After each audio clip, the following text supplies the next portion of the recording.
Di dalam sejarah manusia ada satu daging yang sukses. Satu daging yang tidak lemah seperti kita. Itu dagingnya Kristus. Ini yang mau dikatakan oleh Roma pasal ke-8. Tidak membaca sekali lagi ayat ini. Sudah. Sebab apa yang tidak mungkin dilakukan hukum Taurat karena tak berdaya oleh daging. Atau hukum Taurat tidak bisa berbuat apa-apa karena kelemahan tubuh kita. Saudara-saudara, telah dilakukan oleh Allah. Dengan jalan mengutus anaknya sendiri dalam daging. Saudara-saudara, dagingku gagal. Dagingku lemah. Dagingku tidak bisa menjalankan Taurat. Dagingku membawa aku kepada kematian yang binasakan saya. Tetapi Tuhan mengatakan, oke, saya sediakan daging yang lain. Holy flesh. Holy body of Jesus Christ. Tubuh suci dari Kristus yang disediakan untuk menjadi satu jalan keluar bagi kelemahan daging kita. Ini ayatnya. Kristus menjadi daging. Dan di dalam daging itu, dalam tubuh itu, dia mempunyai pengalaman kelemahan fisik seperti kita sama-sama. Engkau bisa capek? Kristus capek. Engkau bisa haus? Kristus dahaga. Engkau bisa lapar? Dia pernah 40 hari tidak makan dan lapar. Pada waktu dia lapar setelah 40 hari tidak makan, setan datang mengatakan, jadikan roti daripada batu itu. Bukankah engkau anak Allah? Pakailah hak istimewamu sebagai anak dari bos yang gede. Engkau boleh tanda tangan, mengeluarkan uang dengan cek sebesar mungkin, bukan? Engkau mempunyai istimewa kok. Coba pakai hak istimewamu. Bukankah bapamu itu Allah? Bukankah anak Allah? Jadikan engkau kemaha kuasa.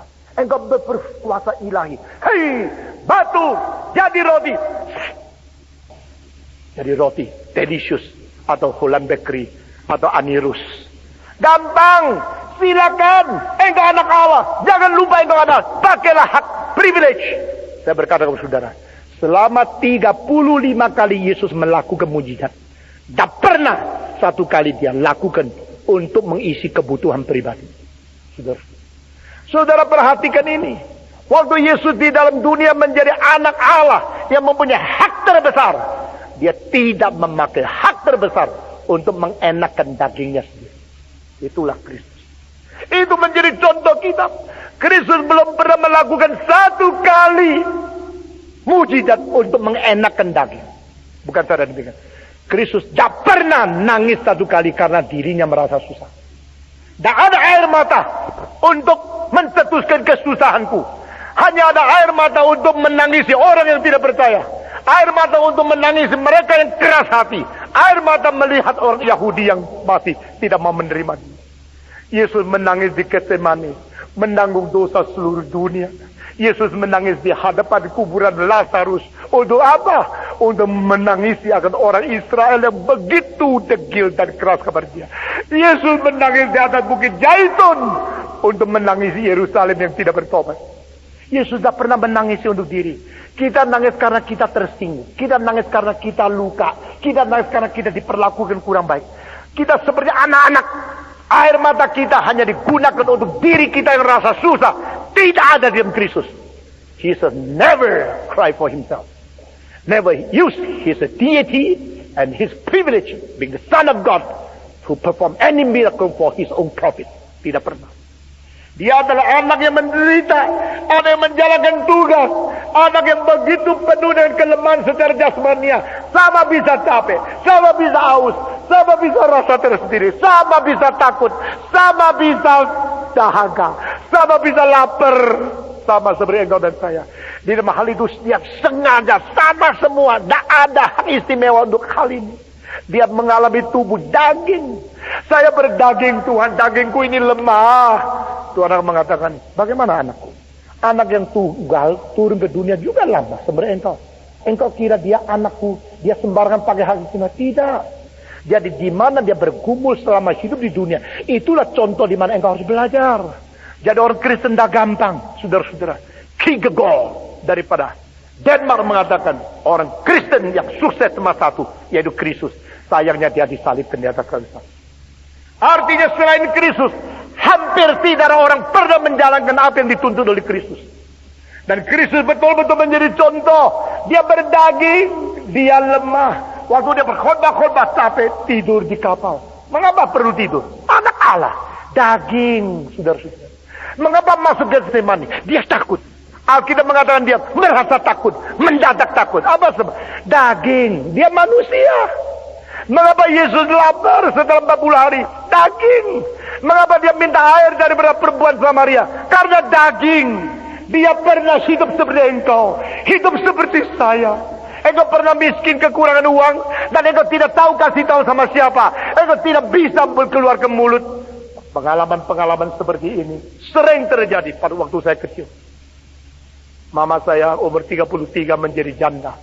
Dia tidak pernah buka mulut minta tolong sama orang lain. Karena dia berat untuk membesarkan 8 anak. Dia mengalami apa itu hidup daging. Daging itu perlu, daging itu lemah, daging itu banyak kesulitan. Karena orang Kristen kalau ditaklukkan oleh daging ini, kita bukan anak Tuhan yang baik. Kita adalah anak Tuhan yang secara kuasa rohani menaklukkan kedagingan. Daging ini mau sakit, silakan sakit. Jiwaku tetap memuji Tuhan. Daging capek, silakan capek. Rohku tetap giat melayani Tuhan. Biar kamu sakit, biar kamu sakit, biar kamu sakit, biar kamu capek, kamu letih lesu. Biar kamu divonis dokter mempunyai penyakit yang berat. Hati kita tetap bersuka cita. Kemenangan roh atas kelemahan daging. Itu namanya iman. Faith means your spirit overcome the weakness of your body. Saudara-saudara. Kristus menjadi daging. Kristus menjadi manusia. Kristus menjadi tubuh. Dan paling cilaka adalah di dalam daging dia dijatuhkan hukuman mati. Nah ini tidak adil. Kalau dia tidak berdosa tidak seharusnya mati. Karena mati itu adalah upah dosa. The wages of sin is death. Kristus kalau tidak berdosa mengapa dia harus menerima hukuman mati? Dan di sinilah ayatnya di mana Allah menyelesaikan kesulitan daripada keagamaan di dalam kedagingan ini. Semua agama tidak beres, mau membereskan hal ini. Oh, mereka membuat daging ini penuh kesayangan, mesti dipelihara baik-baik. Ada agama ini mesti disiksa, ini daging mesti dipukul supaya dia bisa lepas jiwanya. Cara macam-macam memperlakukan daging ini. Dan semua itu khususnya agama-agama timur dipengaruhi oleh Buddhisme dan Pythagorean filosofi. Mereka caranya penyiksaan tubuh. Di barat pelampiasan tubuh menurut pengaruh daripada Greka juga